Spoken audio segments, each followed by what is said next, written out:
Les gars, aujourd'hui on a des choses super importantes dont discuter. Premièrement, on va parler du prochain mouvement majeur que le Bitcoin pourrait nous montrer prochainement parce qu'on vient d'avoir quelques indices sur l'endroit vers où ce mouvement pourrait réellement se dérouler.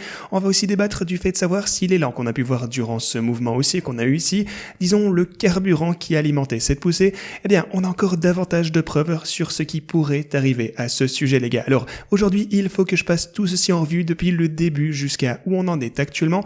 En fait il vous faut savoir tout ceci pour comprendre le prochain grand mouvement potentiel pour le Bitcoin, alors restez dans le coin pour toutes ces infos.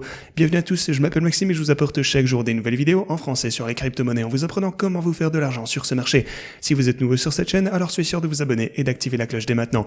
Ceci étant dit, passons à la vidéo. Ce que vous pouvez voir ici pour le Bitcoin, c'est qu'on a eu une autre poussée importante hier et en fait on est actuellement dans la boîte orange. Ici on se fait compresser entre ceci et la ligne orange, ce niveau de résistance est extrêmement important et vous pouvez voir d'ailleurs que le Bitcoin, il essaye de rester au-dessus de cette fameuse boîte orange ici. Sur le bord de la boîte orange, on a clôturé cette chandelle, on a clôturé celle-ci juste en dessous. Donc si on pouvait avoir une chandelle, disons se clôturer juste au-dessus de cette boîte orange et donc renforcer ceci en tant que support, ce serait un super bon signe pour le Bitcoin. En ce moment, il semblerait qu'on voudrait descendre et clôturer à l'intérieur de cette boîte orange. On verra bien. Il faudra simplement attendre et un petit peu décider ça sur les corps de chandelle. On va voir lorsque ceci va se clôturer, où on va finir par en être. Mais de toute façon, la tendance est extrêmement apparente, quoi qu'il en soit. Si vous prenez quelque chose comme par exemple l'intervalle horaire, vous pouvez voir que la tendance est extrêmement apparente. En effet, on a une ligne de tendance ici, disons une tendance de creux de plus en plus élevée, donc c'est vraiment une super bonne chose. On a aussi quelque chose un peu comme ceci, ce qui nous donne une formation intéressante. Donc de toute façon, on fera attention à ceci, j'en reparlerai dans les prochaines vidéos, ça va se produire très très bientôt sur l'intervalle horaire. On verra ce mouvement directionnel de manière imminente, il me semble, on verra prochainement. Je voudrais aussi vous parler des marchés traditionnels, ici c'est sur l'intervalle journalier. De leur côté, ils sont fermés aujourd'hui, c'est dimanche on le sait, mais bien sûr demain ils sont également fermés car c'est un jour férié aux États-Unis. Mais mardi, ils vont réouvrir et la question est bien sûr, est-ce qu'on va avoir une poussée ou un dump pour l'ouverture des marchés traditionnels? Parce que, ce qu'on peut voir sur cette chandelle en particulier, ici c'est une chandelle en marteau qu'on appelle ça, c'est une chandelle à l'allure haussière. Alors ce que ça indique, en gros, c'est que, on tradait dans cette range sur les marchés traditionnels, donc disons entre 4096 et 4055 sur cette chandelle. Ok. Alors, les bears essayaient de faire baisser le prix, les bulls, eux, essayaient de faire monter le prix, mais les bears ont majoritairement, réussi à le pousser vers le bas, mais ils n'ont pas réussi à ce que la chandelle se clôture de manière baissière, parce que vers la fin du trading, donc sur cet intervalle, et c'est un peu technique, mais je vais juste vous montrer la psychologie de ce qui se passe sur le marché ici. Donc, vers la fin de cette clôture de chandelle, et vous pouvez voir qu'on a un rallye, en fait, on a clôturé le truc c'est qu'on n'a pas eu de mèche à la hausse. La mèche, elle est à la baisse, donc on tradait vers ici, mais à la fin de la clôture de la chandelle, on a clôturé assez proche de l'endroit où la chandelle précédente s'était ouverte. Donc au final, toutes les pertes ont été annulées en espace d'une chandelle. Ce que ça veut dire, c'est qu'à la suivante, ça va se continuer, l'élan était vers le haut, donc, et l'hypothèse c'est qu'on pourrait voir, simplement l'élan haussier se continuer comme ça, étant donné qu'il s'agissait d'une chandelle entière. Donc, vous avez compris le principe. En fait, cette chandelle a été effacée par les gains à la fin de l'intervalle et pour rentrer dans la chandelle suivante, et c'est pourquoi il s'agit d'une chandelle haussière. Vous avez exactement quelques exemples ici d'ailleurs. Ici c'est pas vraiment un marteau, mais vous pouvez voir qu'on a tradé à l'intérieur de cette fourchette, puis on a clôturé ceci, on a continué à la hausse sur la prochaine chandelle qui s'est clôturée après ceci. Ok, alors, qu'est-ce qu'on a d'autre maintenant? On a aussi ceci, ça ressemble plus à ce qu'on est en train de voir en ce moment. Vous avez beaucoup de transactions en fait à l'intérieur de cette fourchette ici, mais on finit tout de même par fermer la chandelle comme ceci pour rentrer dans la suivante. Donc on ouvre ici et on part à la hausse encore une fois. Donc voilà une chandelle à l'allure haussière encore une fois. Si les marchés traditionnels ouvrent de manière positive, ça pourrait être également un autre élément clé pour le Bitcoin pour plus de hausse sur le court terme. Alors ceci étant dit, je voulais vous parler rapidement de la dominance du Bitcoin avant simplement de passer à d'autres indices clés qu'on pourrait avoir en ce moment quant à ce qui pourrait être le prochain mouvement du Bitcoin. Donc le Bitcoin s'est renforcé récemment, ça on peut le voir, mais regardez-moi ça, la dominance du Bitcoin a vraiment heurté un mur de briques ici sur cette ligne orange, ce qui signifie que si c'est pas cassé pour le Bitcoin, alors on pourrait recommencer à voir de la dominance du Bitcoin diminuer ici un peu, ce qui signifierait donc qu'on aurait potentiellement une journée formidable, plutôt une période énorme pour les altcoins en termes de gains par rapport au Bitcoin, pas forcément leur pair en USD, mais surtout au Bitcoin. Donc on surveille ceci de près, je vous tiendrai au courant de toutes ces choses dans les prochaines vidéos. Ok, ceci étant dit, en ce qui concerne mes bots de trading, ici pour mon bot sur BitGet, on est en hausse de 10 18%, ouais, près de 19% ici. Ça a été ajouté, si je me trompe pas, il y a 9 jours. Du côté de mon bot sur OKEx, ici on est à 14%, c'est vraiment des gains fantastiques pour mes bots de trading, de super bons résultats. Comme vous le savez, lorsque j'ai pris cette position, je m'attendais à ce que le Bitcoin ne trade forcément à l'intérieur de cette fourchette. Comme je vous le disais au début, entre la boîte orange et la ligne orange qu'on a juste ici. Et c'est exactement ce que les bots ont fait. En fait, c'est ici qu'ils ont acheté alors qu'on descendait. Fondamentalement, on a acheté ici alors qu'on descendait. On a acheté ici et on a pris des bénéfices alors qu'on montait. Évidemment, c'est le but d'une position longue. La dernière position de vente étant ici et c'était vraiment parfait.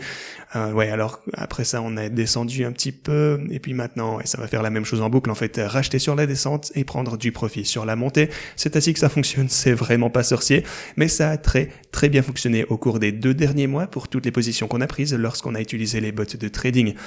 Ok, maintenant bien sûr, si on passe à la hausse, on devra ajuster les paramètres, on aura peut-être besoin de fermer ces bots en particulier, peut-être en ouvrir de nouveau si on reste ici pendant une période prolongée, mais voilà, je pense que de toute façon, c'est plutôt probable qu'on puisse, et je vous ai expliqué ça hier, qu'on ait un peu de consolidation ici, venir remplir davantage d'ordres à la baisse sur les bots, et puis, vous savez, on pourrait potentiellement voir une autre grosse poussée à la hausse prochainement. De toute façon, on verra bien, quoi qu'il en soit, les bots font des profits, et ça fait super plaisir. Ok, maintenant si on regarde ce qui a alimenté le récent rallye des cryptos, bien sûr, comme je vous en avais averti, c'était principalement le BUSD qui était sous le feu de toutes ces accusations. Alors, le truc c'est que beaucoup de personnes avaient peur des stablecoins, surtout qui voulaient sortir du BUSD. Le moyen le plus rapide de sortir du BUSD, c'était simplement d'acheter du Bitcoin. Et si vous regardez l'offre du BUSD ici, vous pouvez voir que la capitalisation boursière ou market cap ici, avant les poursuites et tout ceci, était de 16 milliards de dollars. Pour le coup, à l'heure actuelle, on est plus ou moins vers les 13 milliards de dollars. On a perdu 3 milliards de dollars en quelques jours. Ça a quitté le BUSD. Mais alors, maintenant, est-ce qu'ils sont allés vers le Bitcoin? Est-ce que c'est allé vers d'autres stablecoins? Eh bien, on a quelques indices à ce sujet ici, car l'USD, lui, a en fait augmenté en approvisionnement d'environ 40,7 milliards de dollars. On est passé de ça jusque 41,8 milliards.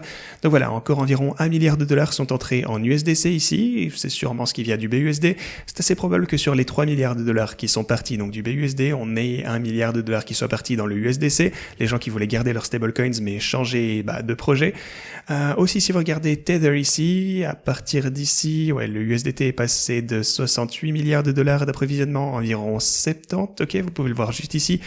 Donc on a 68,5, 69... bref, ok, je pense qu'on peut dire que ça fait plus ou moins 1 milliard de dollars. On est passé de environ 69 milliards à 70 milliards.